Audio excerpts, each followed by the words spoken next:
Servus, Glück auf und herzlich willkommen zu einem weiteren FC Bayern Taktik Fuchs. Ja Leute, diesmal zum Gastspiel beim SC Freiburg. Ja, ich würde sagen, wir gehen mal rein. Ich bin sehr gespannt. Einiges stellt sich ja leider mal wieder von alleine auf. Ich denke, Neuer und Kane sollte klar sein, oder?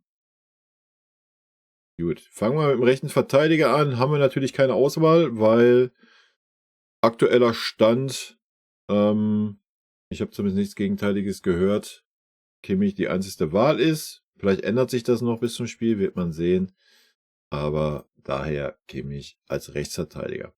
Bei mir würde natürlich auch ein Eric Dyer definitiv spielen. Ja, da gibt es nichts zu diskutieren und Guerrero hat es auf links auch sehr ordentlich gemacht, gerade im Offensivspiel. Ja. Gut, die Frage ist, wer spielt für De Ligt? De Ligt ist nicht gesperrt, ja, ist gelb gesperrt. Haben wir halt die Auswahl zwischen Upa und Minjay und ja, bei mir wär's der Upa. Ich weiß, einige werden das kritisch sehen, weil er die letzten beiden Spiele ja sehr auffällig war, das nicht im positiven Sinne. Aber ich denke, vorher war er auf jeden Fall der stabilste.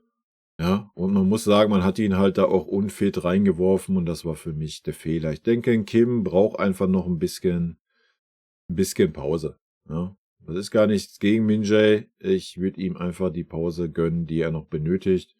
Und daher wird bei mir der Opa spielen. Ja. Klar, sollte Opa wieder irgendwie einen Aussetzer haben oder wieder super unsicher wirken, kann man da immer noch reagieren. Ne? In der Mitte habe ich schon gesagt, über Pavlovic geht bei mir nichts drüber. Ja, er ist unser bester Aufbauspieler, den wir da auf der defensiven Position haben.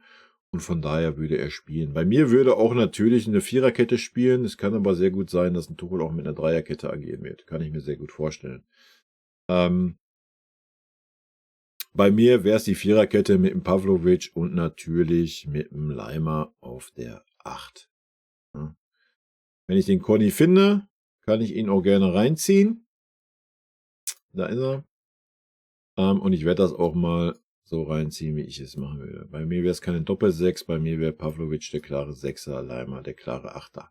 Natürlich kann man da auch mal ein Wechselspiel machen, das sollte klar sein, aber sie würden nicht auf einer Höhe spielen. Weil ich sehe Conny stärker, wenn er auf der Achterposition spielt. Gut, gehen wir nach links außen. Ja, ich denke, da kann ich mich nur wiederholen. Wird bei mir auch in diesem Spiel Tell beginnen. Ja.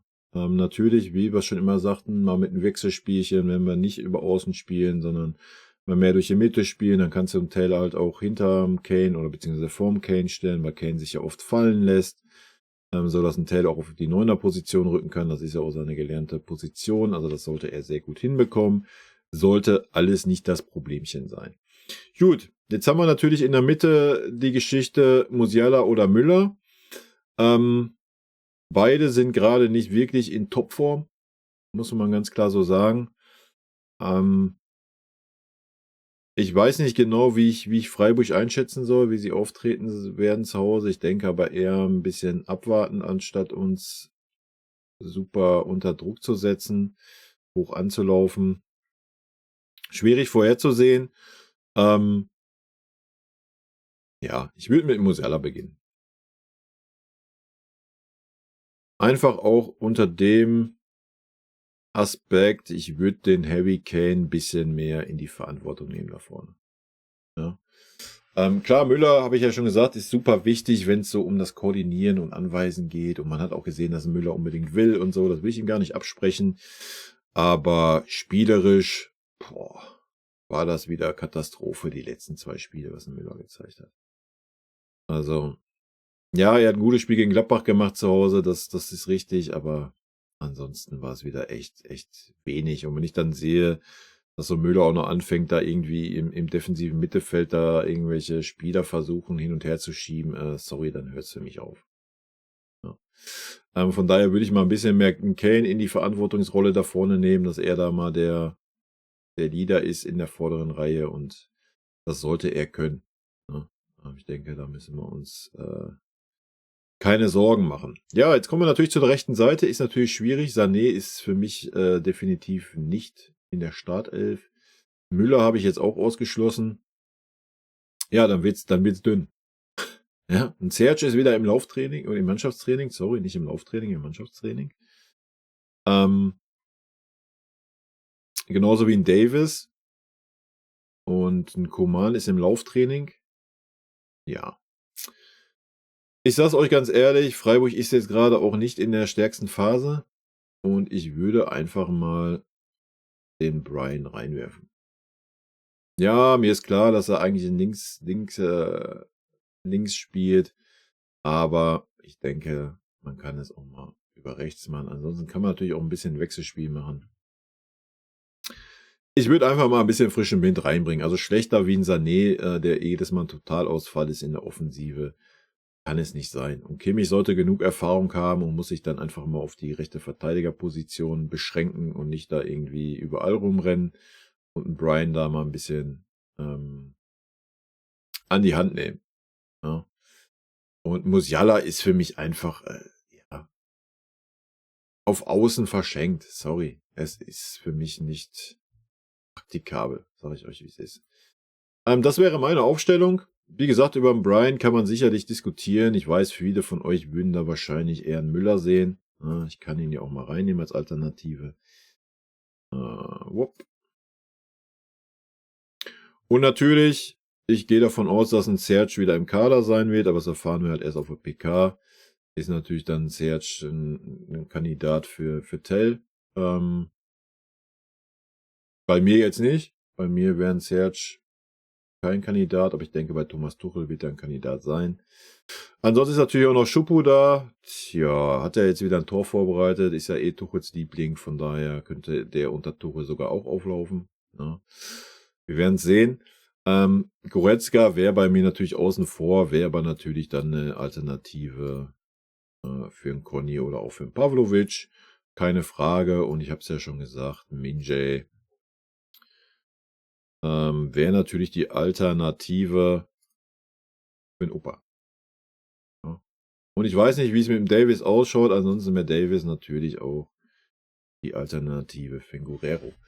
Wenn man jetzt auch mal Tuchels Worte nimmt, denke ich gerade das, was er gesagt hat, auch im Hinblick darauf, wer nächste Saison dann vielleicht den Verein verlassen will, dass er da Rücksicht drauf nehmen musste, kann ich mir sehr gut vorstellen, dass das auf den Davis gemünzt war. Und ich kann mir sehr gut vorstellen,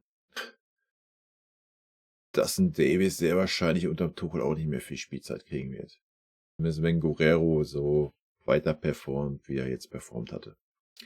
Ist aber auch nur mein Take. Ich weiß es natürlich nicht, aber Davis hat sportlich auch nicht wirklich gerechtfertigt die letzten Wochen, muss man fairerweise sagen. Ich bin sehr gespannt. Gehen wir vielleicht kurz darauf ein, wie ein Tuchel aufstellen wird. Ich denke, Kimmich Guerrero wird klar sein, es sei denn, es kommt noch ein Rechtsverteidiger zurück. Dann gehe ich davon aus, dass ein Kimmich auf der Bank setzt. Innenverteidigung kann ich nicht sagen. Vielleicht spielt auch wieder Kim mit Upamecano. Ich weiß nicht, ob er den Dyer auch so sieht, wie ich ihn sehe oder viele von euch auch. Ich glaube schon, dass ein Dyer da der wichtige Mann im Moment ist, der einfach die Führungsrolle übernimmt.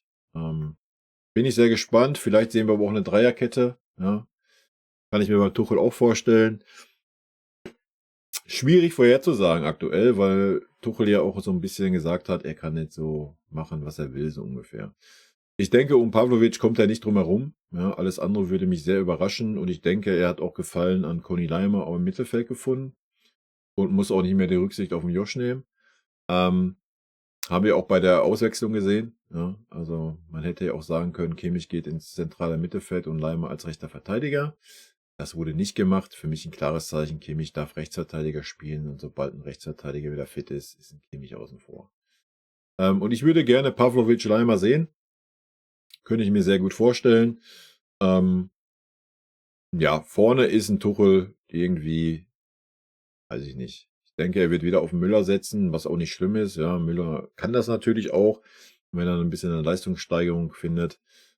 Ich halte halt einfach nichts von Musiala links. Wenn Müller auf rechts, Musiala in der Mitte, Tell links, würde ich mir wünschen. Ich kann mir aber auch sehr gut vorstellen, dass ein Torin Gnabry reinwirft. Oder ein Choupo-Moting. Also ganz wild, kann man nicht sagen. Das wäre auf jeden Fall meine Aufstellung. Wie immer, haut mir sehr gerne in die Kommentare, was ihr für Gedanken habt. Mein Tipp zum Spiel ist schwer zu sagen.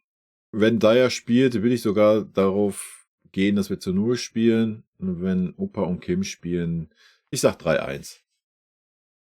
3-1 für uns, ja, sollte klar sein. Also 1-3 ist mein Tipp. Ja, und in diesem Sinne, Leute, lasst mir gerne eure Tipps da, eure Meinung. Ich bin sehr gespannt und dann hören wir uns zur Spielanalyse nach dem Spiel wieder, was dann hoffentlich erfolgreich war. Und in diesem Sinne, rot-weiße Grüße gehen raus. Wie immer an dieser Stelle, vielen lieben Dank für euren Support. Vielen lieben Dank, dass ihr euch das Video bis zum Ende angeschaut habt. Vielen lieben Dank für euren Support. Wie immer, lasst gerne einen Daumen da. Ich freue mich auch über jeden Kommentar, der geschrieben wird. Und in diesem Sinne nochmal rot-weiße Grüße gehen raus. Und jetzt zum Abschied noch ein paar nette O-Töne von unseren vergangenen Trainern. Ein dicker Kuss von der Trainer von der Meister. Was das Allerwichtigste ist, weil wir wissen, dass er ein guter Kerl ist. Wir sind schockverliebt in meine Mannschaft. Also ich fand, das hat Spaß gemacht zu coachen. Ein Trainer ist ein Idiot. Ein Trainer sehe, was passiert im Platz. Dahin bist du eher Trainer und wenn du viele Spiele hast, bist du mehr Coach als Trainer und ich bin schon lieber Trainer als Coach. Geiler Satz. Magic.